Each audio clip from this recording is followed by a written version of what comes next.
आइए अब रिसालत की बात करें। रिसालत की बात करें और इसमें दो राय नहीं है।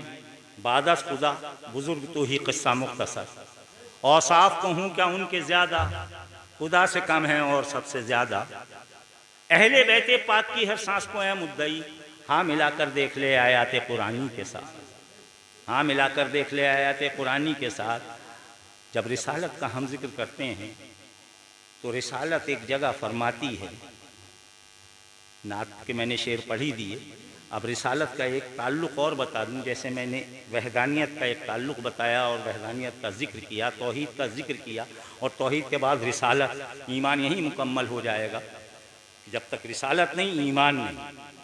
इसीलिए मेरे बड़े दादा हज़रत मुफ्ती अब्दुल सलाम शमली अलैहि रहमा फरमाते हैं, और क्या खूब फरमाते हैं, जो सिर्फ अल्लाह को माने वो मुसलमान नहीं, जो सिर्फ अल्लाह को माने आपको माने मुसलमान है। सुभान अल्लाह। बग़ैर मोहम्मद रसूलुल्लाह का वे इस्लाम में दाखिल।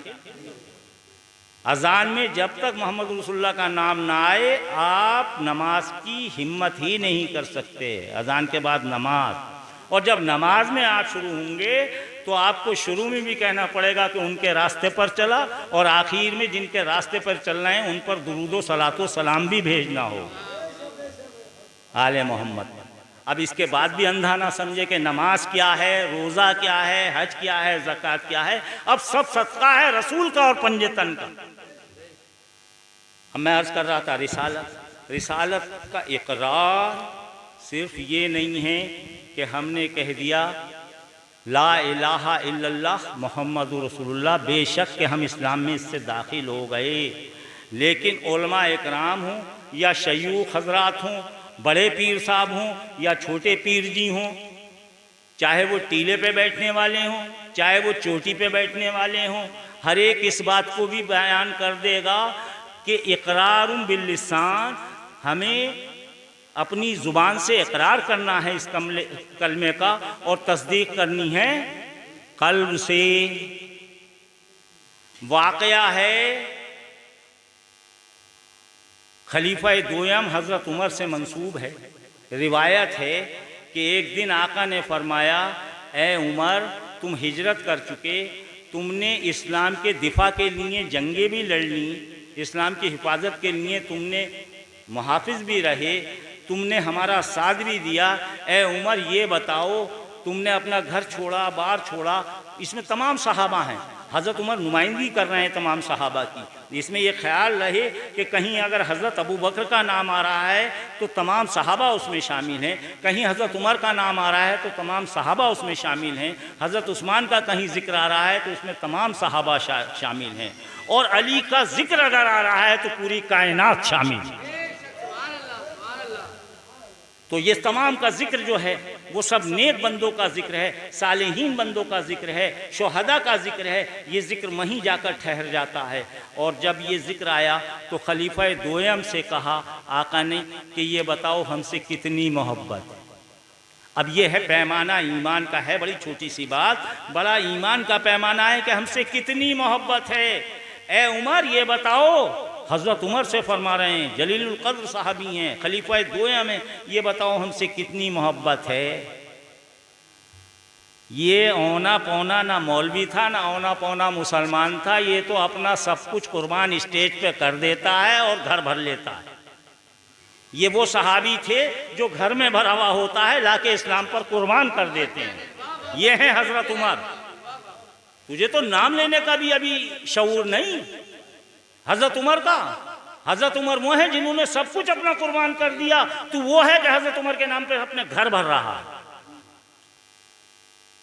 कहता है। तो हज़रत उमर जैसे सहाबी, सच्चे सहाबी, आदिल सहाबी, सहाबी तो होते ही सच्चे और आदिल हैं, और आपका तो मर्तबा है कि आप इब्तिदाई इस्लाम वालों में हैं। कुरान जिनका शाहिद है कि आप महाजिर व अंसार की फहरिस्त में, यानी हिजरत करने वालों की फहरिस्त में हैं, साबिकून अव्वलून में हैं। फरमाते हैं आका मुझे अपने माल व दौलत, अपने बच्चों और अपने बाद आपसे ही मोहब्बत है। जो सच्चाई थी वो बयान कर दी। दस्ते अथर फेरा और फरमाया ऐ उमर अब क्या हाल है? कहा सिर्फ अब मुझे अपनी और अपनी औलाद की मोहब्बत रह गई, अब किसी चीज़ की और मोहब्बत मेरे दिल में नहीं है। आपने फिर अपना दस्ते अथर सीने मुबारक पर फेरा हज़रत उमर के, कहा अब क्या हाल है? कहा अब तो सिर्फ मुझे अपनी जान की ही मोहब्बत है।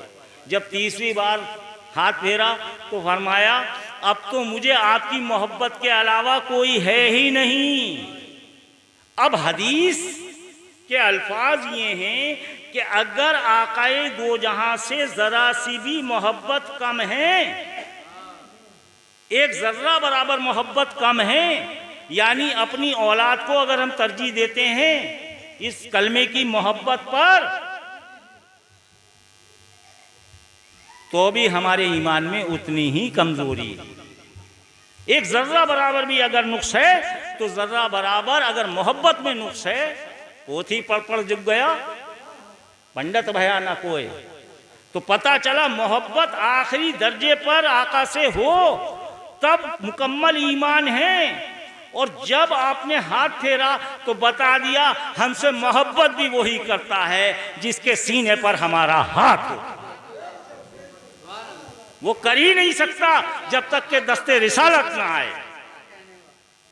तो पता चला कि हज़रत उमर को वो मोहब्बत पैदा हो गई कि अब आका की ही मोहब्बत, अब किसी और चीज़ की मोहब्बत ही नहीं है। और आका ने फरमाया अब तुम्हारा ईमान मुकम्मल हुआ। अपने बारे में तो ये बता दिया, लेकिन ये बात तो सहाबा इकराम तक थी। अब जाहिर है कि देखने के लिए मोहब्बत के लिए देखना भी ज़रूरी है, मोहब्बत के लिए देखना भी ज़रूरी है। अल्लाह को तो किसी ने नहीं देखा, अल्लाह की कुदरत हमारे हर वक्त निगाहों के सामने, इसीलिए अल्लाह की वहदानियत को हम मानते हैं, उसकी ताकत को, उसकी सुपरिटी को हम मानते हैं। पता ये चला कि आँख और अक्ल में आना ज़रूरी है। आका ने कितना आसान कर दिया और अली से क्या निस्बत दे दी। फरमा दिया एक वक्त ये आएगा लोग मुझसे तो मोहब्बत करेंगे, चाहे अंदर से करें चाहे बाहर से करें, चाहे अजानों में मेरा नाम लें, लेकिन अली से ज़रूर बुग़्ज़ रखेंगे। ऐसे लोग जो होंगे तो उनके लिए आका ने फरमाया, रिसालत से जोड़ दिया। एक जगह तो ये कह के जोड़ा कि जिसका मैं मौला हूँ उसका अली मौला है, जो अली को मौला नहीं मानता उसका मैं मौला नहीं। और आखिर में एक हदीस में ये बता दिया, और वो हदीस ईमानी बना दी कि जो अली से, अपने लिए कहा ज़रा सी मोहब्बत कम हो, और अली के लिए कहा कुर्बान जाइए मौला आपके, कि अगर अली से किसी को ज़रा सी भी मोहब्बत है, ज़रा सी भी, बहुत सी नहीं, अगर ज़रा सी भी मोहब्बत है तो वो शख्स मुनाफिक हो ही नहीं सकता। अब अली की मोहब्बत को पैमाना बना दिया कि वो सब कुछ कर सकता है, लेकिन अली से अगर उसे मोहब्बत है तो वो मुनाफिक नहीं हो सकता, निफाक की बात नहीं कर सकता। और फिर उसके बरक्स फरमाया अली से अगर ज़रा सा भी बुग़्ज़ है, ज़र्रा बराबर भी बुग़्ज़ है, तो फरमा दिया वो मोमिन हो ही नहीं सकता। वो मोमिन, ये है तौहीद और ये है रिसालत और ये है मौलाए कायनात, ये है मौलाए कायनात।